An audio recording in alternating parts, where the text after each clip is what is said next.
ಟಾಂಗ್ ಟಾಂಗ್ ಟಾಂಗ್ ಟಾಂಗ್ ಎಷ್ಟು ಹಿಟ್ಟಾಯ್ತು ಅಂತ ಗೊತ್ತಿದೆ ಅಲ್ವಾ. So very beautiful. Sanjana Anand ನನ್ನ ಜೊತೆಗಿದ್ದಾರೆ. ಹೇಗೆ ಅಂತ ಅಂದರೆ ಆ ಸಾಂಗ್ನ ನೋಡಿ ನನಗೆ ಸುಮ್ಮನೆ ಕೂರಕ್ಕಂತೂ ನಿಜವಾಗ್ಲೂ ಆಗಿಲ್ಲ. ಪ್ರತಿಯೊಬ್ಬರು ಕೂಡ ರೀಲ್ಸ್ ಮಾಡ್ತಾ ಇದ್ದಾರೆ. ಲೇಲಾ ಓ ಮೇರಿ ಲೇಲಾ ಅಂತ ಹಾಡ್ಕೊಂಡು ವಿರಾಟ್ ಕೂಡ ಸಖತ್ತಾಗಿ ಸ್ಟೆಪ್ಸನ್ನು ಹಾಕಿದ್ರು. ನನ್ನ ಜೊತೆಗಿದ್ದಾರೆ ದ ಗಾರ್ಜಿಯಸ್ ಸಂಜನಾ ಆನಂದ್. ಬನ್ನಿ ಅವ್ರನ್ನೇ ಮಾತನಾಡಿಸ್ತಾ ಹೋಗ್ತೀನಿ. ರಾಯಲ್ ಸಿನಿಮಾ ಬಗ್ಗೆ ಏನೆಲ್ಲ ಅಪ್ಡೇಟ್ಸ್ ಕೊಡ್ತಾರೆ ಅವ್ರನ್ನೇ ಕೇಳ್ತಾ ಹೋಗ್ತೀನಿ. Hello ma'am. ಹಾಯ್, ಹೇಗಿದ್ದೀರಾ? ಫೈನ್, ನೀವು? ಸಗದಾಗಿದ್ದೀನಿ, ಥ್ಯಾಂಕ್ ಯು. ಸಖತ್ತಾಗಿದ್ದೀರಾ, ಸಖತ್ತಾಗಿ ಡಾನ್ಸ್ ಮಾಡಿದ್ದೀರಾ. ಅಷ್ಟು ಎನರ್ಜಿ ಯಾರು ಕೊಟ್ಟರು, ಎಲ್ಲಿಂದ ಬಂತು ಅಂತ ಫಸ್ಟ್ ಆಫ್ ಆಲ್. ಬಿಕಾಸ್ ಪ್ರತಿಯೊಬ್ಬರು ಕೂಡ ರೀಲ್ಸ್ ಮಾಡ್ತಾ ಇದ್ದಾರೆ, ಸಾಕಷ್ಟು ರೀಚ್ ಸಿಕ್ಕಿದೆ ಆಲ್ರೆಡಿ. ಸಿನಿಮಾದ ಬಗ್ಗೆ ಒಂದು ಕ್ರೇಜ್ ಅಂತ ಹುಟ್ಟಿಸಿದ್ದೀರಾ. ಎಸ್, ಎನರ್ಜಿ ಆಫ್ ಕೋರ್ಸ್ ನಮ್ಮ ಟೀಮಿಂದ ಬಂದಿದ್ದು. ಚರಣ್ ರಾಜ್ ಸರ್ ಸಕ್ಕದಾಗಿ ಹಾಡ್ ಮಾಡಿದ್ದಾರೆ ಆ್ಯಂಡ್ ರೀಚ್ ಮಾಡಿಸೋದು ನಮ್ಮ ಜವಾಬ್ದಾರಿ ಆಗೈತಲ್ಲ, ಸೊ ಎಲ್ಲ ಕಷ್ಟಪಟ್ಟು ಮಾಡಿದ್ವಿ. ಆ ರೆಡ್ ಕಲರ್ ಗೌನಲ್ಲಿ ಸಿಕ್ಕಾಪಟ್ಟೆ ಗಾರ್ಜಿಯಸ್ ಆಗಿ ಕಾಣಿಸ್ತೀರಾ. ಕಾಸ್ಟ್ಯೂಮ್ ಡಿಸೈನಿಂಗ್ ಆಗಿರ್ಬೋದು, ಆಮೇಲೆ ಫುಲ್ ರೋಸ್ ಫ್ಲವರ್ಸ್ ಆಗಿರ್ಬೋದು. ಓವರಾಲ್ ಆಗಿ ನನಗಂತೂ ಸಿಕ್ಕಾಪಟ್ಟೆ ಇಷ್ಟ ಆಯಿತು. ಜನರು ಕೂಡ ಆ ಸಾಂಗ್ನ ಆಲ್ರೆಡಿ ಒಪ್ಪಿ ತಪ್ಕೊಂಡಿದ್ದಾರೆ ಅಂತಲೇ ಹೇಳ್ಬೋದು. ಎಷ್ಟು ಖುಷಿ ಇದೆ, ಬಿಕಾಸ್ ಪ್ರತಿಯೊಬ್ಬರು ರೀಲ್ಸ್ ಮಾಡ್ತಾ ಇದ್ದಾರೆ. ಶ್ರೀಲೀಲಾ ಅವರು ಕೂಡ ರೀಲ್ಸ್ ಮಾಡಿದ್ರು. ಎಷ್ಟು ಖುಷಿ ಇದೆ, ಒಂದು ಸಾಂಗ್ ಹಿಟ್ ಆದರೆ ಸಿನಿಮಾ ಹಿಟ್ ಅಂತ ಹೇಳ್ಬಿಟ್ಟು ಅರ್ಧ. ಎಷ್ಟು ಖುಷಿ ಇದೆ ಸಂಜನಾ ಅವ್ರಿಗೆ? ತುಂಬ ಖುಷಿ ಇದೆ. ನಾವು ಯಾರೂ ಕೂಡ ಎಕ್ಸ್ಪೆಕ್ಟ್ ಮಾಡಿರಲಿಲ್ಲ. ತುಂಬ ಚೆನ್ನಾಗಿ ಬಂದಿದೆ ಅಂತ ಗೊತ್ತಿತ್ತು, ಬಟ್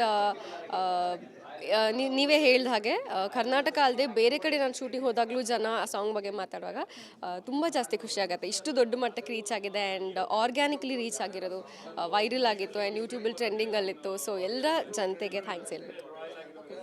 ದಿನಕರ್ ತುಗುದೀಪ್ ಅವರು ಹೇಳ್ತಾ ಇದ್ರು, ನಾನು ನೋಡಿರುವಂತಹ ಬೆಸ್ಟ್ ಹೀರೋಯಿನ್ಸಲ್ಲಿ ಇವರು ಒಬ್ಬರು ಕೂಡ. ಆ ನಟನೆ ಗೊತ್ತಿಲ್ಲದೆ ಕ್ಲಾಸಿಕಲ್ ಡ್ಯಾನ್ಸರ್ ಆಗಿ ಅದ್ಭುತವಾಗಿ ನಟನೆ ಮಾಡಿದ್ದಾರೆ ಅನ್ನುವಂಥ ಆ ಕಾಂಪ್ಲಿಮೆಂಟ್ ಎಷ್ಟು ಖುಷಿ ಕೊಡ್ತು. ಹಾಗೆ ಹೇಗೆ ಅಷ್ಟು ಚೆನ್ನಾಗಿ, ಬಿಕಾಸ್ ಅವರಿಂದ ಒಂದು ಬೆಸ್ಟ್ ಆ್ಯಕ್ಟರ್ ಅಂತ ಒಂದು ಲೈನ್ ತೊಗೊಳೋದಿದೆಯಲ್ಲ, ದಟ್ ಈಸ್ ಗ್ರೇಟ್ ಅಂತಲೇ ಹೇಳ್ಬೋದು. ನಾನು ಇವತ್ತೇ ಫಸ್ಟ್ ಸರ್ ಹೇಳಿದ್ದು ಕೇಳಿದ್ದು ತುಂಬ ಖುಷಿ ಆಯಿತು. ಎವ್ರಿ ಡೇ ಸೆಟ್ಟಲ್ಲಿ ವರ್ಕ್ ಮಾಡ್ತಾ ಇದ್ದಿದ್ದೆ ನಮ್ಮ ಡೈರೆಕ್ಟರ್ಗೆ, ಅವ್ರ ವಿಷನ್ಗೆ ತಕ್ಕನಂತೆ ನಾವು ಆ್ಯಕ್ಟ್ ಮಾಡ್ತಾ ಇದ್ದೀವ, ಅವ್ರು ಇಮ್ಯಾಜಿನ್ ಮಾಡಿದ ಕ್ಯಾರೆಕ್ಟರ್ಗೆ ನಾವು ಪರ್ಫೆಕ್ಟಾಗಿ ಸೂಟ್ ಆಗ್ತಾ ಇದ್ದೀವ, ಆ ಒಂದು ಔಟ್ಪುಟ್ ಬರ್ತಾ ಇದೆಯಾ, ಖುಷಿ ಆಗ್ತಾ ಇದೆಯಾ ಅಂತ ಸರ್ ಎಲ್ಲೂ ಎಕ್ಸ್ಪ್ರೆಸ್ ಮಾಡಿರಲಿಲ್ಲ. ಬಟ್ ಇವತ್ತು ಹೇಳಿದ್ದು ನನಗೆ ತುಂಬ ಖುಷಿ ಆಯಿತು. ಇನ್ನು ಸಿನಿಮಾದ ಬಗ್ಗೆ ಮಾತನಾಡ್ತಾ ಹೋಗೋದಾದರೆ ಎಲ್ಲೂ ಕೂಡ ಒಂದು ಸ್ವಲ್ಪನೂ ಕಂಟೆಂಟ್ ನೀವು ಬಿಟ್ಕೊಟ್ಟಿಲ್ಲ. ಒಂದು ಕ್ಯೂರಿಯಾಸಿಟಿ ಇದೆ ಪ್ರತಿಯೊಂದು ಸೀನಲ್ಲೂ ಕೂಡ ಅಂತ ಹೇಳ್ಬಿಟ್ಟು ದಿನಕರ್ ಸರ್ ಹೇಳ್ತಾ ಇದ್ರು. ಸೊ ಕತೆ ನಿಮ್ಮ ಬಳಿ ಹೇಗೆ ಬಂತು, ನಿಮ್ಮನ್ನೇ ಯಾಕೆ ಸೆಲೆಕ್ಟ್ ಮಾಡಿದ್ರು, ಆ್ಯಂಡ್ ನಿಮಗೆ ಫಸ್ಟ್ ಟೈಮ್ ಕತೆ ಕೇಳಿದಾಗ ನಿಮ್ಮ ಫಸ್ಟ್ ರಿಯಾಕ್ಷನ್ ಏನಾಗಿತ್ತು? ಈ ಸಿನಿಮಾ ನಾನು ಮಾಡಲೇಬೇಕು ಅಂತ ಯಾಕೆ ಅನಿಸ್ತು? ಹಾನೆಸ್ಟ್ಲಿ ಹೇಗೆ ಬಂತು ಗೊತ್ತಿಲ್ಲ, ಬಟ್ ನಾನು ದಿನಕರ್ ಸರ್, ಜಯಣ್ಣ ಸರ್ ಹೆಸರು ಕೇಳಿದಾಗಲೇ ನಾನು ಒಪ್ಪಿಬಿಟ್ಟಿದ್ದೆ ಕತೆ ಕೇಳೋದಕ್ಕೆ ಮುಂಚೆ. ನನ್ನ ಟೀಮ್ ಜಾಯ್ನ್ ಆದಮೇಲೆ ನಾನು ಕತೆ ಕೇಳಿದ್ದೆ. ಇನ್ನು ಲುಕ್ ವೈಸ್ ಆಗಿರ್ಬೋದು, ಒಂದು ಸಾಂಗಲ್ಲಿ ಆಲ್ರೆಡಿ ಗ್ಲಾಮರಸ್ ಆಗಿ ಕಾಣಿಸ್ಕೊಂಡಿದ್ರು. ಓವರಾಲ್ ಸಿನಿಮಾದಲ್ಲಿ ಹೇಗೆ ಕಾಣಿಸ್ಕೊಳ್ತಾ ಇದ್ದಾರೆ ಸಂಜನಾ ಅವರು ಅಂತ?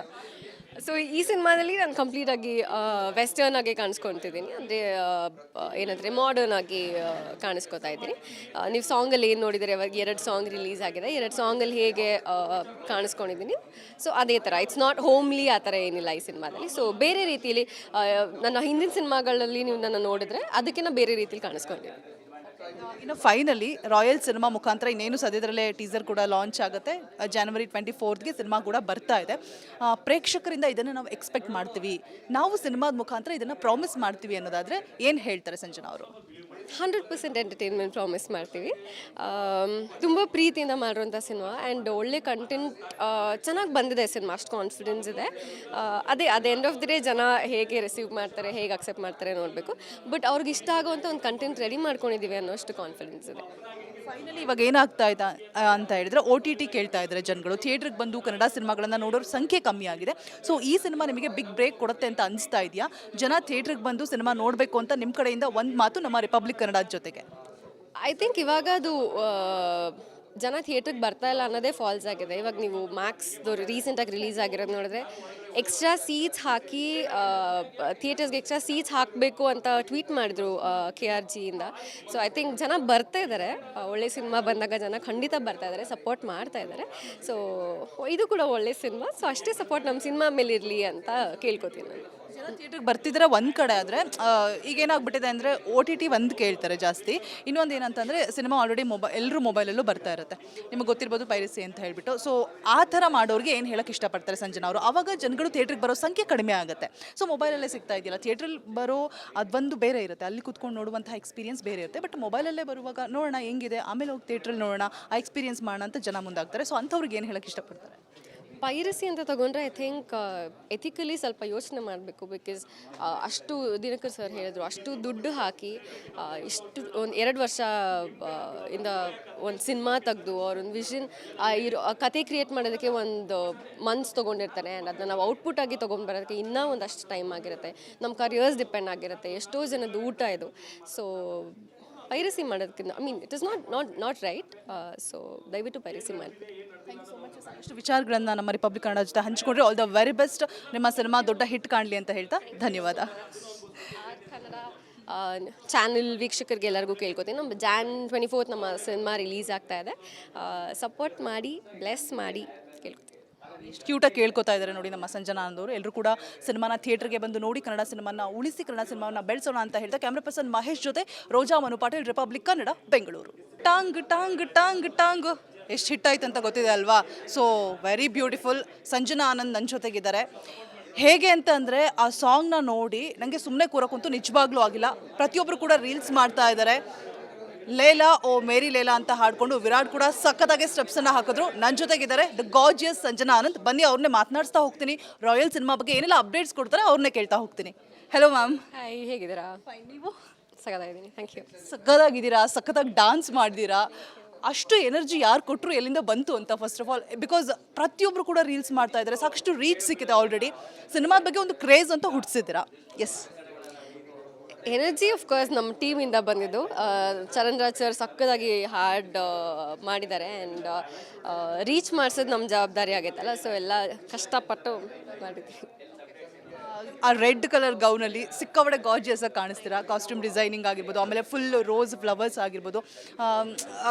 ಓವರಾಲ್ ಆಗಿ ನನಗಂತೂ ಸಿಕ್ಕಾಪಟ್ಟೆ ಇಷ್ಟ ಆಯಿತು. ಜನರು ಕೂಡ ಆ ಸಾಂಗ್ನ ಆಲ್ರೆಡಿ ಒಪ್ಪಿ ತಪ್ಕೊಂಡಿದ್ದಾರೆ ಅಂತಲೇ ಹೇಳ್ಬೋದು. ಎಷ್ಟು ಖುಷಿ ಇದೆ, ಬಿಕಾಸ್ ಪ್ರತಿಯೊಬ್ಬರು ರೀಲ್ಸ್ ಮಾಡ್ತಾ ಇದ್ದಾರೆ. ಶ್ರೀಲೀಲಾ ಅವರು ಕೂಡ ರೀಲ್ಸ್ ಮಾಡಿದ್ರು. ಎಷ್ಟು ಖುಷಿ ಇದೆ, ಒಂದು ಸಾಂಗ್ ಹಿಟ್ ಆದರೆ ಸಿನಿಮಾ ಹಿಟ್ ಅಂತ ಹೇಳ್ಬಿಟ್ಟು ಅರ್ಧ. ಎಷ್ಟು ಖುಷಿ ಇದೆ ಸಂಜನಾ ಅವ್ರಿಗೆ? ತುಂಬ ಖುಷಿ ಇದೆ. ನಾವು ಯಾರೂ ಕೂಡ ಎಕ್ಸ್ಪೆಕ್ಟ್ ಮಾಡಿರಲಿಲ್ಲ. ತುಂಬ ಚೆನ್ನಾಗಿ ಬಂದಿದೆ ಅಂತ ಗೊತ್ತಿತ್ತು. ಬಟ್ ನೀವೇ ಹೇಳಿದ ಹಾಗೆ ಕರ್ನಾಟಕ ಅಲ್ಲದೆ ಬೇರೆ ಕಡೆ ನಾನು ಶೂಟಿಂಗ್ ಹೋದಾಗಲೂ ಜನ ಆ ಸಾಂಗ್ ಬಗ್ಗೆ ಮಾತಾಡುವಾಗ ತುಂಬ ಜಾಸ್ತಿ ಖುಷಿ ಆಗುತ್ತೆ. ಇಷ್ಟು ದೊಡ್ಡ ಮಟ್ಟಕ್ಕೆ ರೀಚ್ ಆಗಿದೆ. ಆ್ಯಂಡ್ ಆರ್ಗ್ಯಾನಿಕ್ಲಿ ರೀಚ್ ಆಗಿರೋದು, ವೈರಲ್ ಆಗಿತ್ತು ಆ್ಯಂಡ್ ಯೂಟ್ಯೂಬಲ್ಲಿ ಟ್ರೆಂಡಿಂಗಲ್ಲಿತ್ತು. ಸೊ ಎಲ್ಲ ಜನತೆಗೆ ಥ್ಯಾಂಕ್ಸ್ ಹೇಳ್ಬೇಕು. ದಿನಕರ್ ತುಗುದೀಪ್ ಅವರು ಹೇಳ್ತಾ ಇದ್ರು, ನಾನು ನೋಡಿರುವಂತಹ ಬೆಸ್ಟ್ ಹೀರೋಯಿನ್ಸಲ್ಲಿ ಇವರು ಒಬ್ಬರು ಕೂಡ. ನಟನೆ ಗೊತ್ತಿಲ್ಲದೆ ಕ್ಲಾಸಿಕಲ್ ಡ್ಯಾನ್ಸರ್ ಆಗಿ ಅದ್ಭುತವಾಗಿ ನಟನೆ ಮಾಡಿದ್ದಾರೆ ಅನ್ನುವಂಥ ಆ ಕಾಂಪ್ಲಿಮೆಂಟ್ ಎಷ್ಟು ಖುಷಿ ಕೊಡ್ತು. ಹಾಗೆ ಹೇಗೆ ಅಷ್ಟು ಚೆನ್ನಾಗಿ, ಬಿಕಾಸ್ ಅವರಿಂದ ಒಂದು ಬೆಸ್ಟ್ ಆ್ಯಕ್ಟರ್ ಅಂತ ಒಂದು ಲೈನ್ ತೊಗೊಳೋದಿದೆಯಲ್ಲ, ದಟ್ ಈಸ್ ಗ್ರೇಟ್ ಅಂತಲೇ ಹೇಳ್ಬೋದು. ನಾನು ಇವತ್ತೇ ಫಸ್ಟ್ ಸರ್ ಹೇಳಿದ್ದು ಕೇಳಿದ್ದು ತುಂಬ ಖುಷಿ ಆಯಿತು. ಎವ್ರಿ ಡೇ ಸೆಟ್ಟಲ್ಲಿ ವರ್ಕ್ ಮಾಡ್ತಾ ಇದ್ದಿದ್ದೆ. ನಮ್ಮ ಡೈರೆಕ್ಟರ್ಗೆ ಅವ್ರ ವಿಷನ್ಗೆ ತಕ್ಕನಂತೆ ನಾವು ಆ್ಯಕ್ಟ್ ಮಾಡ್ತಾ ಇದ್ದೀವ, ಅವ್ರು ಇಮ್ಯಾಜಿನ್ ಮಾಡಿದ ಕ್ಯಾರೆಕ್ಟರ್ಗೆ ನಾವು ಪರ್ಫೆಕ್ಟಾಗಿ ಸೂಟ್ ಆಗ್ತಾ ಇದ್ದೀವ, ಆ ಒಂದು ಔಟ್ಪುಟ್ ಬರ್ತಾ ಇದೆಯಾ, ಖುಷಿ ಆಗ್ತಾ ಇದೆಯಾ ಅಂತ ಸರ್ ಎಲ್ಲೂ ಎಕ್ಸ್ಪ್ರೆಸ್ ಮಾಡಿರಲಿಲ್ಲ. ಬಟ್ ಇವತ್ತು ಹೇಳಿದ್ದು ನನಗೆ ತುಂಬ ಖುಷಿ ಆಯಿತು. ಇನ್ನು ಸಿನಿಮಾದ ಬಗ್ಗೆ ಮಾತನಾಡ್ತಾ ಹೋಗೋದಾದರೆ ಎಲ್ಲೂ ಕೂಡ ಒಂದು ಸ್ವಲ್ಪನೂ ಕಂಟೆಂಟ್ ನೀವು ಬಿಟ್ಕೊಟ್ಟಿಲ್ಲ. ಒಂದು ಕ್ಯೂರಿಯಾಸಿಟಿ ಇದೆ ಪ್ರತಿಯೊಂದು ಸೀನಲ್ಲೂ ಕೂಡ ಅಂತ ಹೇಳ್ಬಿಟ್ಟು ದಿನಕರ್ ಸರ್ ಹೇಳ್ತಾ ಇದ್ರು. ಸೊ ಕತೆ ನಿಮ್ಮ ಬಳಿ ಹೇಗೆ ಬಂತು, ನಿಮ್ಮನ್ನೇ ಯಾಕೆ ಸೆಲೆಕ್ಟ್ ಮಾಡಿದ್ರು, ಆ್ಯಂಡ್ ನಿಮಗೆ ಫಸ್ಟ್ ಟೈಮ್ ಕತೆ ಕೇಳಿದಾಗ ನಿಮ್ಮ ಫಸ್ಟ್ ರಿಯಾಕ್ಷನ್ ಏನಾಗಿತ್ತು? ಈ ಸಿನಿಮಾ ನಾನು ಮಾಡಲೇಬೇಕು ಅಂತ ಯಾಕೆ ಅನಿಸ್ತು? ಹಾನೆಸ್ಟ್ಲಿ ಹೇಗೆ ಬಂತು ಗೊತ್ತಿಲ್ಲ. ಬಟ್ ನಾನು ದಿನಕರ್ ಸರ್, ಜಯಣ್ಣ ಸರ್ ಹೆಸರು ಕೇಳಿದಾಗಲೇ ನಾನು ಒಪ್ಪಿಬಿಟ್ಟಿದ್ದೆ ಕತೆ ಕೇಳೋದಕ್ಕೆ ಮುಂಚೆ. ನನ್ನ ಟೀಮ್ ಜಾಯ್ನ್ ಆದಮೇಲೆ ನಾನು ಕತೆ ಕೇಳಿದ್ದೆ. ಇನ್ನು ಲುಕ್ ವೈಸ್ ಆಗಿರ್ಬೋದು, ಒಂದು ಸಾಂಗಲ್ಲಿ ಆಲ್ರೆಡಿ ಗ್ಲಾಮರಸ್ ಆಗಿ ಕಾಣಿಸ್ಕೊಂಡಿರೋ, ಓವರ್ ಆಲ್ ಸಿನಿಮಾದಲ್ಲಿ ಹೇಗೆ ಕಾಣಿಸ್ಕೊಳ್ತಾ ಇದ್ದಾರೆ ಸಂಜನಾ ಅವರು ಅಂತ? ಸೊ ಈ ಸಿನಿಮಾದಲ್ಲಿ ನಾನು ಕಂಪ್ಲೀಟಾಗಿ ವೆಸ್ಟರ್ನ್ ಆಗಿ ಕಾಣಿಸ್ಕೊತಿದ್ದೀನಿ. ಅಂದರೆ ಏನಂದರೆ ಮಾಡರ್ನ್ ಆಗಿ ಕಾಣಿಸ್ಕೊತಾ ಇದ್ದೀನಿ. ನೀವು ಸಾಂಗಲ್ಲಿ ಏನು ನೋಡಿದರೆ, ಇವಾಗ 2 ಸಾಂಗ್ ರಿಲೀಸ್ ಆಗಿದೆ. 2 ಸಾಂಗಲ್ಲಿ ಹೇಗೆ ಕಾಣಿಸ್ಕೊಂಡಿದ್ದೀನಿ, ಸೊ ಅದೇ ಥರ. ಇಟ್ಸ್ ನಾಟ್ ಹೋಮ್ಲಿ ಆ ಥರ ಏನಿಲ್ಲ ಈ ಸಿನಿಮಾದಲ್ಲಿ. ಸೊ ಬೇರೆ ರೀತಿಯಲ್ಲಿ ನನ್ನ ಹಿಂದಿನ ಸಿನಿಮಾಗಳಲ್ಲಿ ನೀವು ನನ್ನ ನೋಡಿದರೆ ಅದಕ್ಕಿಂತ ಬೇರೆ ರೀತಿಯಲ್ಲಿ ಕಾಣಿಸ್ಕೊಂಡಿದ್ದೀನಿ. ಇನ್ನು ಫೈನಲಿ ರಾಯಲ್ ಸಿನಿಮಾ ಮುಖಾಂತರ ಇನ್ನೇನು ಸದ್ಯದಲ್ಲೇ ಟೀಸರ್ ಕೂಡ ಲಾಂಚ್ ಆಗುತ್ತೆ. January 24ಗೆ ಸಿನಿಮಾ ಕೂಡ ಬರ್ತಾ ಇದೆ. ಪ್ರೇಕ್ಷಕರಿಂದ ಇದನ್ನು ನಾವು ಎಕ್ಸ್ಪೆಕ್ಟ್ ಮಾಡ್ತೀವಿ, ನಾವು ಸಿನಿಮಾದ ಮುಖಾಂತರ ಇದನ್ನು ಪ್ರಾಮಿಸ್ ಮಾಡ್ತೀವಿ ಅನ್ನೋದಾದರೆ ಏನು ಹೇಳ್ತಾರೆ ಸಂಜನಾ ಅವರು? 100% ಎಂಟರ್ಟೈನ್ಮೆಂಟ್ ಪ್ರಾಮಿಸ್ ಮಾಡ್ತೀವಿ. ತುಂಬ ಪ್ರೀತಿಯಿಂದ ಮಾಡಿರೋಂಥ ಸಿನಿಮಾ. ಆ್ಯಂಡ್ ಒಳ್ಳೆ ಕಂಟೆಂಟ್ ಚೆನ್ನಾಗಿ ಬಂದಿದೆ ಸಿನಿಮಾ, ಅಷ್ಟು ಕಾನ್ಫಿಡೆನ್ಸ್ ಇದೆ. ಅದೇ ಎಂಡ್ ಆಫ್ ದಿ ಡೇ ಜನ ಹೇಗೆ ರಿಸೀವ್ ಮಾಡ್ತಾರೆ, ಹೇಗೆ ಅಕ್ಸೆಪ್ಟ್ ಮಾಡ್ತಾರೆ ನೋಡಬೇಕು. ಬಟ್ ಅವ್ರಿಗೆ ಇಷ್ಟ ಆಗುವಂಥ ಒಂದು ಕಂಟೆಂಟ್ ರೆಡಿ ಮಾಡ್ಕೊಂಡಿದ್ದೀವಿ ಅನ್ನೋಷ್ಟು ಕಾನ್ಫಿಡೆನ್ಸ್ ಇದೆ. ಫೈನಲಿ ಇವಾಗ ಏನಾಗ್ತಾ ಇದೆ ಅಂತ ಹೇಳಿದ್ರೆ, OTT ಕೇಳ್ತಾ ಇದ್ದಾರೆ ಜನಗಳು. ಥಿಯೇಟ್ರಿಗೆ ಬಂದು ಕನ್ನಡ ಸಿನಿಮಾಗಳನ್ನು ನೋಡೋರ ಸಂಖ್ಯೆ ಕಮ್ಮಿ ಆಗಿದೆ. ಸೊ ಈ ಸಿನಿಮಾ ನಿಮಗೆ ಬಿಗ್ ಬ್ರೇಕ್ ಕೊಡುತ್ತೆ ಅಂತ ಅನಿಸ್ತಾ ಇದೆಯಾ? ಜನ ಥಿಯೇಟ್ರಿಗೆ ಬಂದು ಸಿನಿಮಾ ನೋಡಬೇಕು ಅಂತ ನಿಮ್ಮ ಕಡೆಯಿಂದ ಒಂದು ಮಾತು ನಮ್ಮ ರಿಪಬ್ಲಿಕ್ ಕನ್ನಡ ಜೊತೆಗೆ. ಐ ಥಿಂಕ್ ಇವಾಗ ಅದು ಜನ ಥಿಯೇಟ್ರಿಗೆ ಬರ್ತಾ ಇಲ್ಲ ಅನ್ನೋದೇ ಫಾಲ್ಸ್ ಆಗಿದೆ. ಇವಾಗ ನೀವು ಮ್ಯಾಕ್ಸ್ದು ರೀಸೆಂಟಾಗಿ ರಿಲೀಸ್ ಆಗಿರೋದು ನೋಡಿದ್ರೆ ಎಕ್ಸ್ಟ್ರಾ ಸೀಟ್ಸ್ ಹಾಕಿ ಥಿಯೇಟರ್ಸ್ಗೆ ಎಕ್ಸ್ಟ್ರಾ ಸೀಟ್ಸ್ ಹಾಕಬೇಕು ಅಂತ ಟ್ವೀಟ್ ಮಾಡಿದ್ರು KRG ಇಂದ. ಸೊ ಐ ಥಿಂಕ್ ಜನ ಬರ್ತಾ ಇದ್ದಾರೆ. ಒಳ್ಳೆ ಸಿನಿಮಾ ಬಂದಾಗ ಜನ ಖಂಡಿತ ಬರ್ತಾ ಇದ್ದಾರೆ, ಸಪೋರ್ಟ್ ಮಾಡ್ತಾ ಇದ್ದಾರೆ. ಸೊ ಇದು ಕೂಡ ಒಳ್ಳೆ ಸಿನಿಮಾ. ಸೊ ಅಷ್ಟೇ ಸಪೋರ್ಟ್ ನಮ್ಮ ಸಿನಿಮಾ ಮೇಲೆ ಇರಲಿ ಅಂತ ಕೇಳ್ಕೊತೀನಿ ನಾನು. ಜನ ಥಿಯೇಟ್ರಿಗೆ ಬರ್ತಿದ್ರೆ ಒಂದು ಕಡೆ ಆದರೆ ಈಗ ಏನಾಗ್ಬಿಟ್ಟಿದೆ ಅಂದರೆ OTT ಒಂದು ಕೇಳ್ತಾರೆ ಜಾಸ್ತಿ. ಇನ್ನೊಂದು ಏನಂತಂದರೆ ಸಿನಿಮಾ ಆಲ್ರೆಡಿ ಎಲ್ಲರೂ ಮೊಬೈಲಲ್ಲೂ ಬರ್ತಾ ಇರುತ್ತೆ. ನಿಮಗೆ ಗೊತ್ತಿರ್ಬೋದು ಪೈರಸಿ ಅಂತ ಹೇಳ್ಬಿಟ್ಟು. ಸೊ ಆ ಥರ ಮಾಡೋರಿಗೆ ಏನು ಹೇಳಕ್ಕೆ ಇಷ್ಟಪಡ್ತಾರೆ ಸಂಜನಾ ಅವರು? ಆವಾಗ ಜನಗಳು ಥಿಯೇಟ್ರಿಗೆ ಬರೋ ಸಂಖ್ಯೆ ಕಡಿಮೆ ಆಗುತ್ತೆ. ಸೊ ಮೊಬೈಲಲ್ಲೇ ಸಿಗ್ತಾ ಇದೆಯಲ್ಲ, ಥಿಯೇಟ್ರಲ್ಲಿ ಬರೋ ಅದೊಂದು ಬೇರೆ ಇರುತ್ತೆ, ಅಲ್ಲಿ ಕುತ್ಕೊಂಡು ನೋಡುವಂಥ ಎಕ್ಸ್ಪೀರಿಯನ್ಸ್ ಬೇರೆ ಇರುತ್ತೆ. ಬಟ್ ಮೊಬೈಲಲ್ಲೇ ಬರುವಾಗ ನೋಡೋಣ ಹೆಂಗಿದೆ, ಆಮೇಲೆ ಹೋಗಿ ಥಿಯೇಟ್ರಲ್ಲಿ ನೋಡೋಣ, ಆ ಎಕ್ಸ್ಪೀರಿಯನ್ಸ್ ಮಾಡೋಣ ಅಂತ ಜನ ಮುಂದಾಗ್ತಾರೆ. ಸೊ ಅಂಥವ್ರಿಗೆ ಏನು ಹೇಳಕ್ಕೆ ಇಷ್ಟಪಡ್ತಾರೆ? ಪೈರಸಿ ಅಂತ ತಗೊಂಡ್ರೆ ಐ ಥಿಂಕ್ ಎಥಿಕಲಿ ಸ್ವಲ್ಪ ಯೋಚನೆ ಮಾಡಬೇಕು. ಬಿಕಾಸ್ ಅಷ್ಟು ದಿನಕರ್ ಸರ್ ಹೇಳಿದ್ರು, ಅಷ್ಟು ದುಡ್ಡು ಹಾಕಿ ಇಷ್ಟು ಒಂದು 2 ವರ್ಷ ಇಂದ ಒಂದು ಸಿನಿಮಾ ತೆಗೆದು ಅವ್ರೊಂದು ವಿಷನ್ ಇರೋ ಕತೆ ಕ್ರಿಯೇಟ್ ಮಾಡೋದಕ್ಕೆ ಒಂದು ಮಂತ್ಸ್ ತೊಗೊಂಡಿರ್ತಾರೆ. ಆ್ಯಂಡ್ ಅದನ್ನ ನಾವು ಔಟ್ಪುಟ್ ಆಗಿ ತೊಗೊಂಡ್ಬರೋದಕ್ಕೆ ಇನ್ನೂ ಒಂದಷ್ಟು ಟೈಮ್ ಆಗಿರುತ್ತೆ. ನಮ್ಮ ಕರಿಯರ್ಸ್ ಡಿಪೆಂಡ್ ಆಗಿರುತ್ತೆ, ಎಷ್ಟೋ ಜನದ ಊಟ ಇದು. ಸೊ ಪೈರಸಿ ಮಾಡೋದಕ್ಕಿಂತ I mean it is not right. So ದಯವಿಟ್ಟು ಪೈರಸಿ ಮಾಡಿಬಿಡಿ.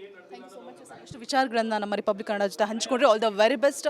ನಿಮ್ಮ ಸಿನಿಮಾ ದೊಡ್ಡ ಹಿಟ್ ಕಾಣಲಿ ಅಂತ ಹೇಳ್ತಾ ಧನ್ಯವಾದ. ಕನ್ನಡ ಚಾನೆಲ್ ವೀಕ್ಷಕರಿಗೆ ಎಲ್ಲರಿಗೂ ಕೇಳ್ಕೊತೀನಿ, ನಮ್ಮ Jan 24 ನಮ್ಮ ಸಿನಿಮಾ ರಿಲೀಸ್ ಆಗ್ತಾ ಇದೆ. ಸಪೋರ್ಟ್ ಮಾಡಿ, ಬ್ಲೆಸ್ ಮಾಡಿ ಕೇಳ್ಕೊತೀನಿ. ಎಷ್ಟು ಕ್ಯೂಟಾಗಿ ಕೇಳ್ಕೊತಾ ಇದ್ದಾರೆ ನೋಡಿ ನಮ್ಮ ಸಂಜನಾ ಅಂದವರು. ಎಲ್ಲರೂ ಕೂಡ ಸಿನಿಮಾನ ಥಿಯೇಟರ್ಗೆ ಬಂದು ನೋಡಿ ಕನ್ನಡ ಸಿನಿಮಾನ ಉಳಿಸಿ, ಕನ್ನಡ ಸಿನಿಮಾನ ಬೆಳೆಸೋಣ ಅಂತ ಹೇಳ್ತಾ ಕ್ಯಾಮ್ರಾ ಪರ್ಸನ್ ಮಹೇಶ್ ಜೊತೆ ರೋಜಾ ಮನು ಪಾಟೀಲ್, ರಿಪಬ್ಲಿಕ್ ಕನ್ನಡ, ಬೆಂಗಳೂರು.